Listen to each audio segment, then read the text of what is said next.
बिहार चुनाव से पहले बिहार में एक बवाल हो रहा है। राजद, कांग्रेस, बीजेपी और चुनाव आयोग पर एनआरसी लागू करने का आरोप लगा रही है। वही एनआरसी जिस पर लॉकडाउन से पहले इतना विवाद हुआ था कि दिल्ली में दंगे हो गए थे। लेकिन ये जो पूरा मामला है वो है क्या, क्यों इस पर इतना विवाद है, इसका बिहार चुनाव से क्या ताल्लुक है, आसान भाषा में आज हम समझते हैं। तो साहब देखिए, पहला सवाल हमारे पास ये आता है कि हंगामा हो क्यों रहा है। अब इसका जवाब हम तलाशते हैं। तो जुलाई 2025 में बिहार में वोटर लिस्ट को अपडेट करने की एक प्रक्रिया शुरू हुई, जिसे चुनाव आयोग करवा रहा है। अगर आप बिहार में रहते हैं या वहां के वोटर हैं तो आपके घर में भी ये काम हो रहा होगा, आप देख रहे होंगे, जिसमें आपसे आपका आधार कार्ड, मैट्रिक का सर्टिफिकेट और भी जो डॉक्यूमेंट्स हैं वो मांगे जा रहे हैं, ताकि वोटर लिस्ट को अपडेट किया जा सके और आप चुनाव के वक्त मतदान कर सकें। अब इस पूरे प्रोसेस को चुनाव आयोग ने एक नाम दिया है, special intensive revision, short form में एसआईआर या कहिए सर। आखिरी बार ये जो प्रक्रिया है वो 2003 में की गई थी और अब 22 साल बाद अब ये वापस हो रहा है। ये सब तो ठीक है, लेकिन हंगामा इसलिए हो रहा है साहब क्योंकि कांग्रेस, राजद इस प्रक्रिया को बैकडोर एनआरसी कह रही है। उनका ये कहना है कि इस पूरे प्रोसेस में मुसलमानों को टारगेट किया जा रहा है, गरीब लोगों को टारगेट किया जा रहा है, ताकि ज्यादातर मुसलमान और गरीब लोगों को वोटर लिस्ट से बाहर किया जा सके और इससे महागठबंधन को नुकसान हो सके। इसके लिए उन लोगों ने कानूनी लड़ाई लड़ने की बात भी कही है। हाल फिलहाल में उनके कार्यकर्ता भी इसके खिलाफ सड़क पर उतरे थे, प्रदर्शन किया था, रोड शो वगैरह भी किए थे और ब्लॉक भी रोड किए गए थे। अब ये जो दूसरा सवाल है वो ये है कि ये जो स्पेशल इंटेंसिव रिवीजन है ये अभी ही क्यों हो रहा है जब चुनाव दरवाजे पर है। अब चुनाव आयोग ने इसका ये जवाब दिया है कि देखिए, आखिरी बार जो स्पेशल इंटेंसिव रिवीजन हुआ था वो 22 साल पहले हुआ था। इसके बाद से लेकर अब तक करीब 3 करोड़ नए वोटर्स हैं जो वोटर्स लिस्ट में जोड़े गए हैं। इस दौरान 10 बार चुनाव हुए, लेकिन वोटर लिस्ट को वेरीफाई नहीं किया गया कि क्या जो वोटर है वो कहीं और का रहने वाला तो नहीं है, नकली वोटर कार्ड तो नहीं बना के रखा है और मतदान कर रहा है। भारतीय संविधान के अनुच्छेद 324 के तहत भी चुनाव आयोग को यह संवैधानिक अधिकार है कि वो मतदाता सूचियों को फिल्टर कर सके। इसी कारण सुप्रीम कोर्ट ने भी इस प्रक्रिया पर रोक लगाने से इनकार कर दिया, लेकिन उसने समय पर सवाल जरूर उठाया। लेकिन जो तर्क चुनाव आयोग ने कोर्ट को दिया उसे कोर्ट ने सही माना, वैध माना और इस प्रक्रिया को जरूरी बताते हुए इसे चालू रखने का आदेश दिया। तीसरा सवाल है कि 2003 और 2025 इन 22 सालों में क्या बदला है। 2003 में वोटर्स थे करीब 4 करोड़ 96 लाख, 2025 में रजिस्टर्ड वोटर हैं 60 करोड़ 79 लाख।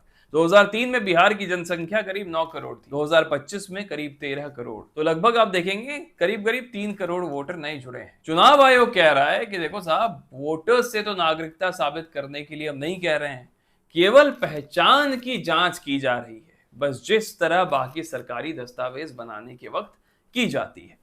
इसमें भी कुछ नया या गैर कानूनी नहीं है। ये चुनाव आयोग ने अपनी बात रखी है।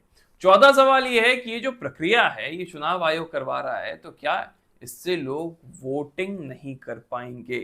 तो विपक्ष का साहब देखिए ये कहना है कि बहुत सारे ऐसे मतदाता हैं जिनके पास दस्तावेज नहीं होंगे और इस कारण उन्हें वोटिंग लिस्ट से हटा दिया जाएगा। आपने इसको लेकर कई सारे ग्राउंड रिपोर्ट्स भी देखे होंगे। अब इसके जवाब में चुनाव आयोग ये कह रहा है कि वो सुनिश्चित करेगा कि बूथ स्तर के जो अधिकारी हैं वो घर घर जाकर पहचान की लोगों की जांच करें। दूसरा, ऑनलाइन विकल्प भी उपलब्ध है। तीसरा, अगर किसी को वोटर लिस्ट से हटाया जा रहा है तो उससे पहले उसे सूचना दी जाएगी, कारण बताया जाएगा और तब हटाया जाएगा। चौथा, यदि आपको किसी भी चीज पर आपत्ति है तो आप आपत्ति दर्ज करा सकते हैं, उसके लिए भी समय सीमा दी जा रही है। पांचवा सवाल आता है कि क्या चुनाव आयोग पक्षपात कर रहा है। अब देखिए, विपक्ष का तो यही आरोप है कि चुनाव आयोग ऐसा कर रहा है, लेकिन एक तथ्य यह भी है कि इसी चुनाव आयोग ने कर्नाटक में, हिमाचल में, तेलंगाना में भी चुनाव कराए जहां भाजपा सत्ता से बाहर हुई। दूसरी बात, बिहार का जो एसआईआर है वो सुप्रीम कोर्ट की सीधी निगरानी में सख्त शर्तों के साथ हो रहा है। और तीसरी बात, ऐसी प्रक्रिया पूरे भारत में होती रहती है, चाहे सत्ता में कोई भी पार्टी हो। 2003 में भी हुई थी जब बिहार में राजद थी, तो आज इसका विरोध वो कर रही है। क्यों कर रही है? बीजेपी कह रही है ये सोच से बाहर है। तो ये जो प्रक्रिया है एनआरसी, इसे कहना ये तथ्यात्मक तौर पर ना गलत होगा। अब एक उदाहरण आपको कर्नाटक और तेलंगाना का देते हैं। तेलंगाना में 2023 में चुनाव हुए, उससे पहले 22 लाख मतदाताओं के नाम हटा दिए गए। अकेले हैदराबाद में करीब 5 लाख नाम हटाए गए थे। कांग्रेस ने मामूली चिंता उठाई, लेकिन कोई विरोध प्रदर्शन या बंद नहीं हुआ, और आज देखिए तेलंगाना में कांग्रेस की सरकार है। कर्नाटक में क्या हुआ? हर साल की तरह वेरिफिकेशन हुआ वोटर लिस्ट का, लेकिन दस्तावेजीकरण को लेकर कोई चिंता व्यक्त नहीं की गई। तो अब यहां बीजेपी कह रही है कि जब कांग्रेस शासित राज्यों में मतदाता सूची का जो पुनरीक्षण है वो होता है, तब इसे चुनावी स्वच्छता कहा जाता है, और जब बिहार में होता है तो इसे मतदाता दमन कह दिया जाता है। यह हंगामा प्रक्रिया के बारे में नहीं है, बल्कि राजनीतिक भूगोल के बारे में है। आप इस पूरे मसले पर क्या सोचते हैं? क्या ये प्रक्रिया बिहार में होनी चाहिए? क्या ये जरूरी है चुनाव से पहले? कमेंट में जरूर बताइएगा, हम इंतजार करेंगे आपके कमेंट का। अगले वीडियो में आपसे मुलाकात करते हैं, तब तक के लिए इजाजत दीजिए। प्रणाम।